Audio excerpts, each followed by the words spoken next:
ഉണ്ണിബാലകൃഷ്ണൻ, ഡെമോക്രസിന്റെ വാൾ പോലെ ഭീഷണി ഉയർത്തുന്ന ഒരു തീരുമാനം എന്ന് പറഞ്ഞത് നമ്മുടെ മുഖ്യമന്ത്രി പിണറായി വിജയനാണ്.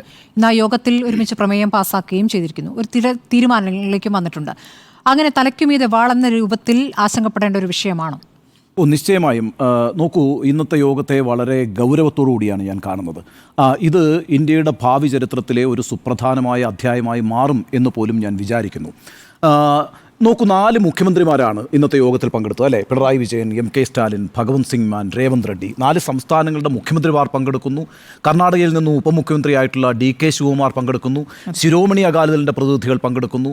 ബിജു ജനതാദളിൻ്റെ പ്രതിനിധികൾ പങ്കെടുക്കുന്നു. ആ അർത്ഥത്തിൽ ഇന്ന് നടന്നിരിക്കുന്ന യോഗത്തെ നമുക്കൊട്ടും തന്നെ കുറച്ച് കാണാൻ കഴിയില്ല. പക്ഷേ ഇങ്ങനെയൊരു യോഗം നടക്കാൻ പാടില്ലായിരുന്നു എന്ന അഭിപ്രായമാണ് എനിക്കുള്ളത്. അഥവാ ഇത്തരത്തിലൊരു യോഗം നടക്കാൻ ഇടയാക്കുന്ന സാഹചര്യം ഒഴിവാക്കേണ്ടിയിരുന്നു എന്നുള്ളതാണ്. കാരണം ഇന്ത്യ ഒരു രാജ്യമാണ്, അല്ലേ? ഒറ്റ രാജ്യമാണ്. ആ രാജ്യത്തിൻ്റെ യൂണിറ്റി എന്ന് പറയുന്നത് വളരെ പ്രധാനമാണ്.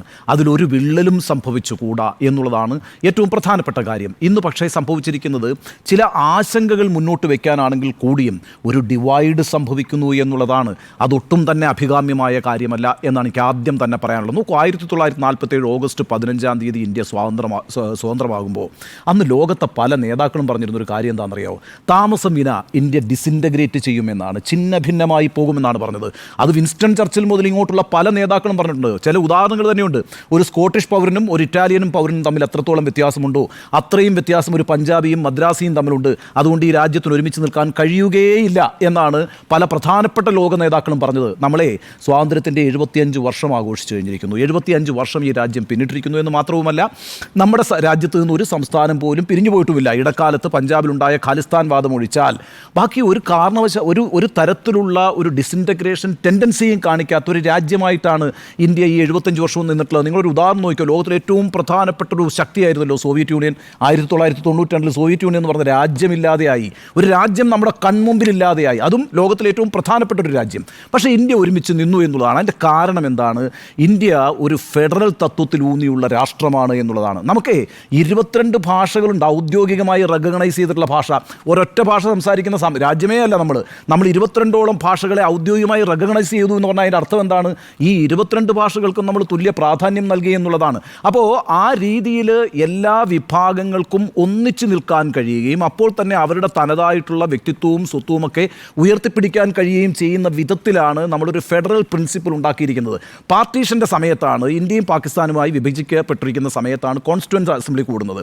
ആ സമയത്താണ് ഭരണഘടന ചർച്ച ചെയ്തുകൊണ്ടിരിക്കുന്നത്. ആ കോൺസ്റ്റിറ്റ്യൂവൻ്റ് അസംബ്ലി പോലും വളരെ ഗൗരവത്തോട് ആലോചിച്ചൊരു വിഷയം എന്താണെന്നറിയാവോ? ഇത് south India versus north India എന്നൊരു പ്രശ്നമുണ്ടാകുമോ എന്നുള്ളത് വളരെ സീരിയസ് ആയൊരു കൺസേൺ ആയിരുന്നു. നമ്മുടെ ഭരണഘടനാ നിർമ്മാതാക്കളുടെ ഒരു പ്രധാനപ്പെട്ട വിഷയമായിരുന്നു. ഇത്തരത്തിലൊരു ഡിവൈഡ് ഉണ്ടാകുമോ? അങ്ങനെ ഉണ്ടാകാതിരിക്കണമെങ്കിൽ എന്ത് ചെയ്യണം? അങ്ങനെ ഉണ്ടാകാതിരിക്കണമെങ്കിൽ തുല്യ പ്രാധാന്യം നൽകണം എല്ലാവർക്കും എന്നല്ല തീരുമാനിച്ചത് ഭരണഘടന. നമ്മളുടെ ഒരു സിമെട്രിക്കൽ ആയിട്ടുള്ള ഫെഡറൽ പ്രിൻസിപ്പിളും അല്ല, ഒരു അസിമെട്രിക്കൽ ആയിട്ടുള്ള ഫെഡറൽ പ്രിൻസിപ്പിളാണ്. ഇപ്പോൾ നമ്മൾ എന്തിനാണ് ജമ്മു കാശ്മീരിന് ആർട്ടിക്കിൾ 370 ഒരു പ്രത്യേക പദവി നൽകിയത്? എന്താണ് മറ്റ് സംസ്ഥാനങ്ങൾക്കൊന്നുമില്ലാത്തൊരു പ്രത്യേക അധികാരം ജമ്മു കാശ്മീർ നൽകിയത്? ആ പ്രദേശം ആ സവിശേഷമായ അധികാരം ആവശ്യപ്പെടുന്നു എന്ന് നമ്മുടെ രാജ്യത്തിന് തോന്നിയത് കൊണ്ടാണ് അത്തരത്തിലൊരു പദവി നൽകിയത്. ഇപ്പോൾ ആ പദവി എടുത്തു കളഞ്ഞിരിക്കുന്നു. എന്തു തന്നെയായാലും അന്ന് അങ്ങനെ ആലോചിക്കാനുള്ള കാരണം ഓരോ സംസ്ഥാനത്തിനും അതിൻ്റേതായ സവിശേഷതകളുണ്ട്. ആ സവിശേഷതകളെ മുൻനിർത്തിക്കൊണ്ടുള്ള പ്രാതിനിധ്യം ഓരോ സംസ്ഥാനത്തിനും നൽകണം. അല്ലാതെ എല്ലാവർക്കും തുല്യത നൽകുക എന്നുള്ളതായിരുന്നില്ല ഈ പറയുന്ന ഭരണഘടനയുടെ ഇപ്പോഴത്തെയും അന്നത്തെയും തത്വം. ഇപ്പം ഞാൻ പറയട്ടെ 15ാം ധനകാര്യ കമ്മീഷൻ നമ്മുടെ എല്ലാ സംസ്ഥാനങ്ങളുടെയും പിന്നെ ഈ ടാക്സ് ഷെയർ തീരുമാനിച്ചല്ലോ. ടാക്സ് ഷെയർ തീരുമാനിക്കുമ്പോൾ എങ്ങനെയാണ് ധനകാര്യ കമ്മീഷൻ തീരുമാനിച്ചത്? നമുക്ക് എത്രയാണ് കിട്ടുന്നത്? 1.9% ആണ്, അല്ലേ? നമ്മൾ വലിയ കോൺട്രിബ്യൂഷൻ അല്ലേ നടത്തുന്നത്. അതേസമയം ഉത്തർപ്രദേശിന് എത്രയാണ് കിട്ടുന്നത്? 17% കിട്ടുന്നത്. ഇന്ന് വരെ കേരളം പറഞ്ഞിട്ടുണ്ടോ ഈ 17% നിന്ന് 14% ആക്കണമെന്ന്, അല്ലെങ്കിൽ 10% ആക്കണമെന്ന് പറഞ്ഞിട്ടുണ്ടോ? നമ്മൾ പറഞ്ഞിട്ടില്ല. നമ്മൾ പറഞ്ഞത് എന്താണ്? നമ്മളുടെ ഷെയർ കുറച്ചുകൂടി കൂട്ടണം എന്നാണ് പറഞ്ഞത്. എന്തുകൊണ്ടാണ്? നമുക്ക് നമ്മുടെ എക്സ്പെൻഡിച്ചർ മീറ്റ് ചെയ്യാൻ കഴിയുന്നില്ല. അത് ന്യായമായ ഒരു ആവശ്യമാണ്. പക്ഷേ ഒരിക്കലും നമ്മൾ ഉത്തർപ്രദേശിൻ്റെ വീതം കുറയ്ക്കണമെന്ന് പറയില്ല, അത് ബീഹാറിൻ്റെ വീതം കുറയ്ക്കണം എന്ന് പറയില്ല. എന്താ കാര്യം എന്നറിയാമോ? പോപ്പുലേഷൻ കൊണ്ട് മാത്രമല്ലെന്നേ, അവിടെ പോവർട്ടി ഉണ്ട്, അവിടെ ദാരിദ്ര്യമുണ്ട്. ആ ദാരിദ്ര്യം പരിഹരിക്കുന്നതിന് വേണ്ടിയിട്ടാണ് ഈ 17% എന്ന് പറയുന്ന ടാക്സ് ഷെയർ ഫിനാൻസ് കമ്മീഷൻ്റെ നിബന്ധന പ്രകാരം കേന്ദ്ര സർക്കാർ ഉത്തർപ്രദേശിന് കൊടുക്കുന്നത്. 10% ബീഹാറിന് കൊടുക്കുന്നത്. നമുക്ക് പരാതിയില്ല. കാരണം അങ്ങനെയാണ് നമ്മൾ നിൽക്കുന്നത്. ഓരോ സംസ്ഥാനങ്ങൾക്കും അതിൻ്റേതായ സവിശേഷതകൾ അനുസരിച്ചുള്ള പ്രാധാന്യവും പ്രാതിനിധ്യവും ഷെയറും ഒക്കെ കൊടുക്കണം എന്നുള്ളതാണ് ഇന്ത്യൻ ഫെഡറൽ പ്രിൻസിപ്പിൾ എന്ന് പറയുന്നത്. അതാണ് യഥാർത്ഥത്തിൽ ഇപ്പോൾ അട്ടിമറിക്കപ്പെടാൻ പോകുന്നത് എന്നുള്ള ആശങ്കയാണ് പിണറായി വിജയൻ പങ്കുവയ്ക്കുന്നത്. അതുകൊണ്ടാണ് പിണറായി വിജയൻ പറയുന്നത് എന്താണ്?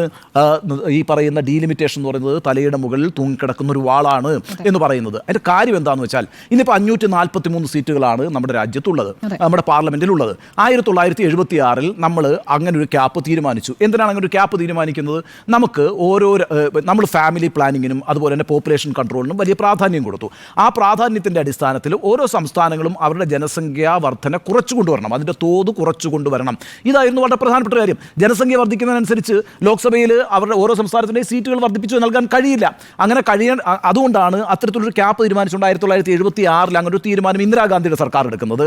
പിന്നെ ആ തീരുമാനം എക്സ്റ്റെൻഡ് ചെയ്യുന്ന ആരുടെ സർക്കാരാണ്? വാജ്പേയി ഗവൺമെൻറ്റാണ് അല്ലേ? 2001 അധികാരത്തിലിരുന്ന വാജ്പേയി ഗവൺമെൻറ്റാണ് വീണ്ടും 25 വർഷം കൂടി ഈ പറയുന്ന ഫ്രീസിങ് നീട്ടിയത് അല്ലേ? 543 എന്നുള്ള ക്യാപ്പ് നീട്ടിയത്. എന്തുകൊണ്ടാണ് 2001 അങ്ങനെ തീരുമാനം എടുത്തത്? അരുൺ ജെയ്റ്റ്ലി ആണല്ലോ ഒന്ന് നിയമമന്ത്രി. അന്ന് ഏകകണ്ഠമായിട്ടാണല്ലോ പാർലമെൻറ്റ് അത് പാസ്സാക്കുന്നത്. ഞാൻ ആ സമയത്ത് ഡൽഹിയിലുണ്ടല്ലോ. എന്താ കാര്യം എന്നറിയാമോ? വളരെ പ്രധാനപ്പെട്ട ഒരു കാര്യമുണ്ട്.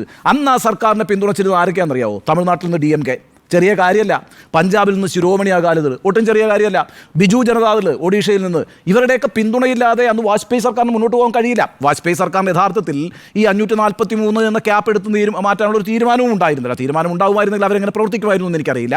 പക്ഷേ ഈ പറയുന്ന തെക്കേ ഇന്ത്യയിലെ ദ്രാവിഡ മുന്നേറ്റ കഴകം മുതൽ കിഴക്കേ ഇന്ത്യയിലെ ബിജു ജനതാദൾ മുതൽ ഈ പറയുന്ന മധ്യ ഇന്ത്യയിലെ പഞ്ചാബ് മുതലുള്ള ചെറിയ ചെറിയ സംസ്ഥാനങ്ങളിൽ നിന്നുള്ള പാർട്ടികൾക്ക് വലിയ സ്വാധീനമുള്ളൊരു സർക്കാരായിരുന്നു 2001 അധികാരത്തിൽ നിന്ന് വാജ്പേയി സർക്കാർ. ആ സ്വാധീനമുള്ളതുകൊണ്ടാണ് ഈ പറയുന്ന ഡീലിമിറ്റേഷൻ്റെ പ്രോസസ്സ് അടുത്ത 25 വർഷത്തേക്ക് കൂടി നീട്ടിവെച്ചിരിക്കുന്നു എന്ന് തീരുമാനിക്കുന്നത്. അപ്പോൾ എന്താ അതിനകത്തൊന്ന് തെളിയുന്നത്?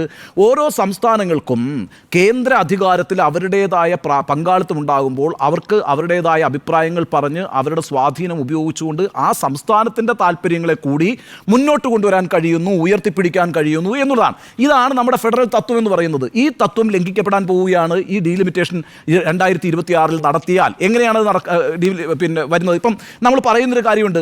കോയമ്പത്തൂർ വെച്ചിട്ട് അമിത്ഷാ നടത്തിയ പ്രസംഗത്തിൽ അമിത്ഷാ വ്യക്തമായി പറഞ്ഞിരിക്കുന്നു, സൗത്ത് ഇന്ത്യയിലെ ഒരു സീറ്റ് പോലും കുറയില്ല. ശരിയാണ്, സൗത്ത് ഇന്ത്യയിൽ ഒരു സീറ്റ് പോലും കുറയില്ല. പ്രശ്നം എന്താ? സൗത്ത് ഇന്ത്യയിൽ കൂടുകയും ചെയ്യും. ഇപ്പോൾ കണക്ക് പ്രകാരമാണെങ്കിൽ ഇപ്പോഴത്തെ പ്രൊജക്ഷൻ വെച്ചിട്ടാണെങ്കിൽ 848 അംഗങ്ങൾ വേണം ലോക്സഭയിൽ. ആ 848 അംഗങ്ങളിൽ 192 അംഗങ്ങൾ സൗത്ത് ഇന്ത്യയിൽ നിന്നായിരിക്കും. 129 അംഗങ്ങളെ നിലവിൽ സൗത്ത് ഇന്ത്യയിൽ നിന്നുള്ളൂ. അപ്പോൾ യഥാർത്ഥത്തിൽ 60 സീറ്റ് സൗത്ത് ഇന്ത്യക്ക് കൂടാൻ പോവുകയാണ്. പക്ഷേ പ്രശ്നം എന്താണെന്നറിയാമോ? വടക്കേ ഇന്ത്യയിൽ എത്രയാണ് കൂടുന്നത് എന്നുള്ളതാണ് പ്രശ്നം. അതിൻ്റെ റേഷ്യോ ആണ് പ്രശ്നം. ഇവിടെയാണ് ഈ പറയുന്ന തർക്കം നിൽക്കുന്നത്. ഇപ്പോൾ 192 സീറ്റുകൾ ഈ തെക്കേ ഇന്ത്യയിൽ 5 സംസ്ഥാനങ്ങളിൽ 192 സീറ്റുകൾ വരുമ്പം ഉത്തർപ്രദേശിൽ സീറ്റ് കൂടി എത്ര വരികയെന്നറിയോ? 144 സീറ്റ്. ഒരു സംസ്ഥാനത്ത് 144 സീറ്റാണ് ഉത്തർപ്രദേശിൽ വരിക. കേവലം 50 സീറ്റിന് വ്യത്യാസമുള്ള ഈ 5 സംസ്ഥാനവും കൂടി. അപ്പോൾ എന്താ പറ്റുക എന്ന് വെച്ചാൽ ഏകപക്ഷീയമായി തീരുമാനങ്ങൾ എടുക്കാൻ പറ്റും. ഏകപക്ഷീയമായി 3-4 സംസ്ഥാനങ്ങൾ വിചാരിച്ചാൽ, അല്ലെങ്കിൽ 3-4 സംസ്ഥാനങ്ങളിൽ ആധിപത്യം സൗത്ത് ഇന്ത്യയും തമ്മിൽ എത്ര സീറ്റിന്റെ വ്യത്യാസമുള്ളത്? 60 സീറ്റിന്റെ വ്യത്യാസമുണ്ട്. 20 സീറ്റ് 60 സീറ്റ്. പക്ഷേ 240 സീറ്റും 272 സീറ്റ് തമ്മിലുള്ള ദൂരം എത്രയാ? 32 സീറ്റാണ്. ആ 32 സീറ്റ് എവിടെ നിന്നൊക്കെയാണ് വന്നിരിക്കുന്നത്? ആന്ധ്രാപ്രദേശിൽ നിന്നും ബീഹാറിൽ നിന്നും വന്നിരിക്കുന്നത്. 32 സീറ്റ് വളരെ നിർണായകമായി. അങ്ങനെ നിർണായകമാകും. മാത്രമല്ല UP-യിൽ 36 സീറ്റ് ആയിട്ട് BJPയുടെ കുറഞ്ഞല്ലോ. എന്താ സംഭവിച്ചത്? BJP ന്യൂനപക്ഷമായി. ആ ഒറ്റ സംസ്ഥാനത്ത് നിന്ന് ന്യൂനപക്ഷമായി. അങ്ങനെ ആക്കാൻ പറ്റും. അതാണ് ഫെഡറൽ പ്രിൻസിപ്പിൾ എന്ന് പറയുന്നത്. ഇപ്പോൾ എന്താ സംഭവിക്കാമെന്നറിയാവോ? 4 സംസ്ഥാനങ്ങളിൽ നിന്ന് ഒരു 229 സീറ്റുകളായി. ഇപ്പോൾ 229 സീറ്റുകൾ 4 സംസ്ഥാനങ്ങളിൽ. ഹിന്ദി ഹാർട്ട്ലാൻഡ് എന്ന് തന്നെ എടുത്തോ. ആ ഹിന്ദി ഹാർട്ട്ലാൻഡിൽ 229 സീറ്റുകൾ ഈ പറയുന്ന റീഡിസ്ട്രിബ്യൂഷൻ നടത്തുകയാണെങ്കിലുണ്ടല്ലോ, വേണ്ട സീറ്റ് കൂട്ടണ്ട, നിങ്ങൾ റീഡിസ്ട്രിബ്യൂഷൻ നടത്തുകയാണെങ്കിൽ എത്ര ആകുമെന്നറിയാവോ? 259 സീറ്റാവും. പിന്നെ മെജോറിറ്റിക്ക് എത്ര സീറ്റ് വേണം? 13 സീറ്റ് അല്ലേ? 259 3 262 10 13 സീറ്റ് ഗുജറാത്തിൽ നിന്ന് പിടിച്ചാൽ മതി. ഗുജറാത്തിൽ നിന്ന് പിടിച്ചാൽ മതി, ഒരു സർക്കാർ ഉണ്ടാകും. ഇനി ഞാൻ വേറൊരു കണക്ക് പറയാം. സൗത്ത് ഇന്ത്യയിലുള്ള 4 സംസ്ഥാനങ്ങൾ, ആന്ധ്രാപ്രദേശ്, കർണാടക, കേരള, തമിഴ്നാട്, തെലുങ്കാന, 5 സംസ്ഥാനങ്ങൾ. ഈ 5 സംസ്ഥാനങ്ങളും ഒരു സംസ്ഥാനം കിഴക്കേ ഇന്ത്യയിൽ നിന്നോ അല്ലെങ്കിൽ വടക്കേ ഇന്ത്യയിൽ നിന്നോ ഒരു സംസ്ഥാനം കൂടി കൂടെ നിന്നാൽ നമുക്കൊരു നിയമനിർമ്മാണത്തെ ബ്ലോക്ക് ചെയ്യാൻ പറ്റും. അതാണ് ഫെഡറലിസം. ഒരു നിയമനിർമ്മാണത്തെ അനുവദിക്കാതിരിക്കാൻ പറ്റും. അത്ര ശക്തി ഉണ്ടാവും. ഇതുകൊണ്ടാണ് പറയുന്നത് ഏകപക്ഷീയമായി പോകുന്ന ഒരു അധികാര സമ്പ്രദായത്തെ അനുവദിക്കാൻ പാടില്ല. അത് ജനാധിപത്യത്തിന് വിരുദ്ധമാണ്. താങ്കളുടെ ചോദ്യം വളരെ ശരിയാണ്. ഇപ്പോൾ 80 സീറ്റുണ്ട്, 4 ഇരട്ടി സീറ്റാണ്. 20-ൽ നിന്ന് 4 ഇരട്ടി സീറ്റാണ് ഉത്തർപ്രദേശിനുള്ളത്. പക്ഷേ ആ ഉത്തർപ്രദേശിൽ സീറ്റ് വിഭജിച്ച് വരുമ്പോൾ ഇപ്പോൾ എത്രയുണ്ട് BJPക്ക് അധികാരത്തിലിരിക്കുന്ന? അതിൻ്റെ ഓപ്പോസിഷനിൽ എത്രയുണ്ട്? ഈ രീതിയിലുള്ള മാറ്റങ്ങൾ, ഈ പെർമ്യൂട്ടേഷൻ കോമ്പിനേഷൻ എന്ന് പറയും, ഈ രീതിയിലുള്ള മാറ്റങ്ങൾ ജനാധിപത്യത്തിൽ സാധ്യമായിരിക്കുന്നു എന്നുള്ളതാണ് ഇന്ത്യൻ ജനാധിപത്യത്തിൻ്റെ സൗന്ദര്യം.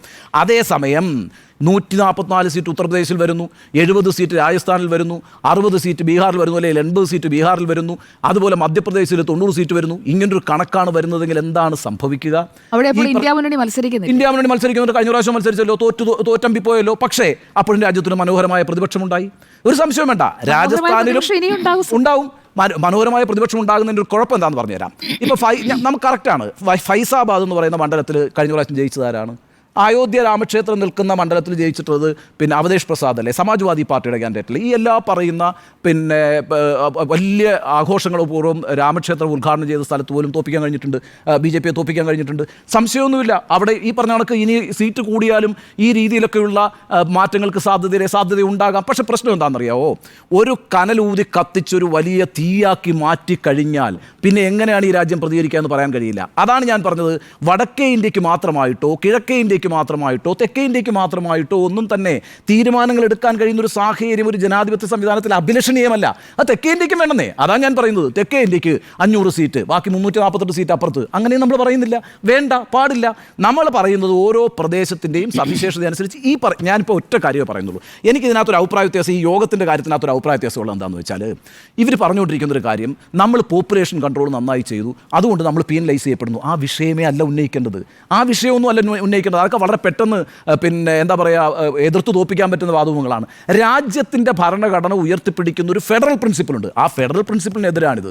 അതാണ് പറയുന്നത്. ഭരണഘടനാ വിരുദ്ധമാണ്. കാരണം എല്ലാവർക്കും തുല്യ പ്രാധാന്യം കൊടുക്കുന്നതല്ല ഭരണഘടനയുടെ രീതി. അങ്ങനെയാണെങ്കിൽ ഇവിടെ സമരം നടത്താൻ പറ്റുമോ?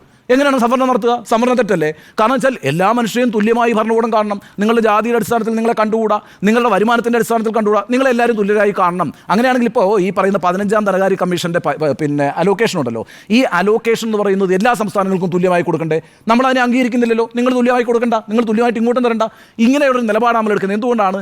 ഒരു ബാലൻസ് കീപ്പ് ചെയ്യുക എന്നുള്ളത് വളരെ പ്രധാനമാണ്. അതിനോടൊപ്പം തന്നെ ഓരോ പ്രദേശത്തിൻ്റെയും സവിശേഷത കണക്കിലെടുത്തുകൊണ്ട് അവർക്ക് പ്രത്യേക അധികാരങ്ങളും നൽകണം, പ്രത്യേകമായ അലോക്കേഷൻസ് നൽകണം. അതാണ് ഫെഡറലിസം എന്ന് പറയുന്നത്. ഇവിടെ അതാണ് അട്ടിമറിക്കപ്പെടാൻ പോകുന്നത്. ഏകപക്ഷീയമായി ഈ പറയുന്ന ഏതെങ്കിലും ഒരു രാഷ്ട്രീയ പാർട്ടിക്ക്, ഇത് BJP തന്നെ ആണോന്നിരുന്നേ, BJP തന്നെ ആകണമെന്നില്ല. നാളെ വേറൊരു രാഷ്ട്രീയ പ്രസ്ഥാനം ഇതുപോലെ തന്നെ ഉയർന്നു വന്നാൽ ആ രാഷ്ട്രീയ പ്രസ്ഥാനത്തിന് ഏതെങ്കിലും 4 5 സംസ്ഥാനങ്ങളിൽ ആധിപത്യം ഉണ്ടാക്കാൻ കഴിഞ്ഞാൽ 28 സംസ്ഥാനങ്ങളും 8 യൂണിയൻ ടെറിട്ടറീസുമുള്ള ഇന്ത്യയുടെ അധികാരം എത്ര കാലം വേണമെങ്കിലും കയ്യിൽ വെച്ചുകൊണ്ടിരിക്കാൻ പറ്റുന്നൊരു സാഹചര്യം അഭികാമ്യമല്ല.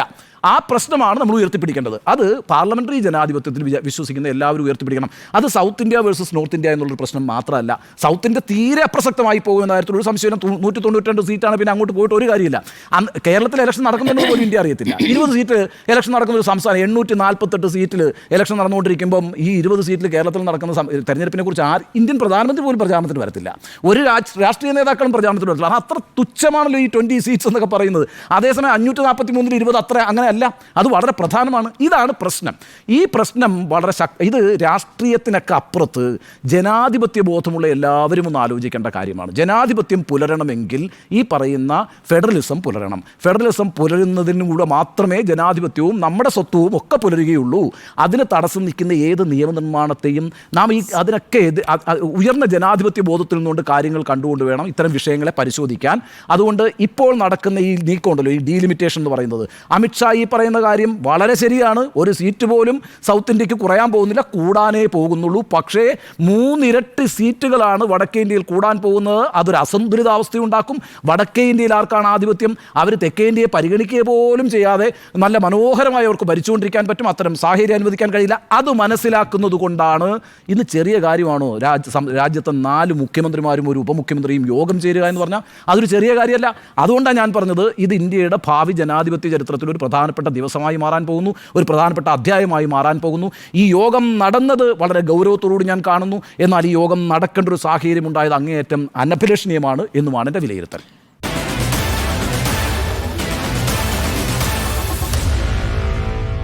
Meet the editors.